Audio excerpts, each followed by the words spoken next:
ស្ងាត់មួយរយៈធំលោកអ៊ីនស៊ូភីនផ្ទុះរឿងអាស្រូវលុយកាក់ជាថ្មី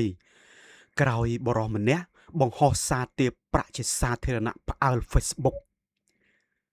អតីតអ្នកចាត់ការកម្មវិធីបបរកញ្ញានិងជាម្ចាស់ផលិតកម្មមហាហង្សលោកអ៊ីនស៊ូភីនបានរងការបង្ហោះសារទារប្រាក់សារជាថ្មី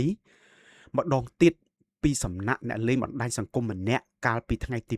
5 ខែមិថុនាឆ្នាំ2026បន្ទាប់ពីរឿងរ៉ាវអាស្រូវលុយកាក់របស់លោកបានស្ងប់ស្ងាត់អស់មួយរយៈធំ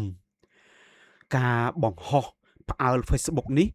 បានធ្វើឲ្យមហាជននិងអ្នកតាមដានព័ត៌មានសិល្បៈមានការភ្ញាក់ផ្អើលយ៉ាងខ្លាំងចំពោះបញ្ហាបំណុលចាស់មិនទាន់ដោះស្រាយអស់បែរជាធ្លាយរឿងរ៉ាវបំណុលថ្មីបន្ថែមទៀតការបង្ហោះសារជាសាធារណៈនេះធ្វើឡើងដោយគណនី Facebook មួយឈ្មោះថាវីរៈកាហ្វេដែលបានបង្ហោះសារដៀលថ្មេះនិងទាមទារឲ្យលោកអ៊ីនស៊ូភីនចូលខ្លួនមកដោះស្រាយបញ្ហាហិរញ្ញវត្ថុចំនួន$200ម្ចាស់គណនី Facebook រូបនេះបានបង្ហោះរូបភាពនៃការសន្ទនាឆាតតាមប្រអប់សារដែលបង្ហាញថាលោកអ៊ីនស៊ូភីនមិនមានការឆ្លើយតបឡើយទោះបីជាបានចូលមើលសាររួចរាល់ហើយក៏ដោយនៅក្នុងគណនី Facebook ខាងលើបានសរសេររៀបរាប់ថាម្ដេចហើយពូ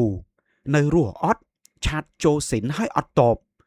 កុំភ្លេចបាញ់លុយឲ្យខ្ញុំផងពូអ៊ីនស៊ូភីនម្ចាស់ផលិតកម្មមហាហង្សបន្ទាប់ពីការបង្ហោះសារដំបូងនេះរួចមកម្ចាស់គណនី Facebook រូបនោះក៏បានបន្តបង្ហោះសារជាបន្តបន្ទាប់ក្នុងគោលបំណងរងចាំការចេញមុខដោះស្រាយនិងទូទាត់លុយកាក់ពីសំណាក់លោកអ៊ីនស៊ូភីនឲ្យបានឆាប់រហ័សគោរំលឹកផងដែរថាកាលពីប្រមាណឆ្នាំមុនលោកអ៊ីនស៊ូភីនធ្លាប់បានរងការចោទប្រកាន់និងទាមទារលុយកាក់ជាច្រើនលើកច្រើនសារពីសំណាក់អ្នកនៅក្នុងរង្វង់សិល្បៈជុំវិញបញ្ហាជំពាក់ប្រាក់ថ្លៃពលកម្មលើការងារផ្សេងៗ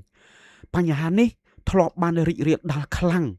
រហូតដល់ម្ចាស់បំណុលម្នាក់ដែលជាពិធីករល្បីឈ្មោះប្រចាំប្រទេសបានសម្រេចចិត្តដាក់ពាក្យបណ្ដឹងរូបលោកទៅកាន់តុលាការថែមទៀតផងពាក់ព័ន្ធនឹងរឿងរ៉ាវអាស្រូវបំណុលទាំងនេះកន្លងមកលោកអ៊ីនស៊ូភីនក៏ធ្លាប់បានចេញមុខទទួលស្គាល់ដោយត្រង់និងមិនលាក់លៀមឡើយលោកថាពិតជាមានការជំពាក់ប្រាក់កាក់លើការងាររកស៊ីពិតប្រាកដមែនលោកបញ្ជាក់ការពារខ្លួនការពីនោះថាវិបត្តិហិរញ្ញវត្ថុនិងបញ្ហាលុយកាក់ភាគច្រើនគឺបណ្ដាលមកពីការខាតបង់យ៉ាងធ្ងន់ធ្ងរលើការងាររកស៊ីនិងការចំណាយលើការរៀបចំកម្មវិធីនានាជាដើមទោះជាយ៉ាងណាក៏ដោយចំពោះករណីផ្ទុះរឿងអាស្រូវទារប្រាក់$200ជាថ្មីនេះភាគីលោកអ៊ីនស៊ូភីន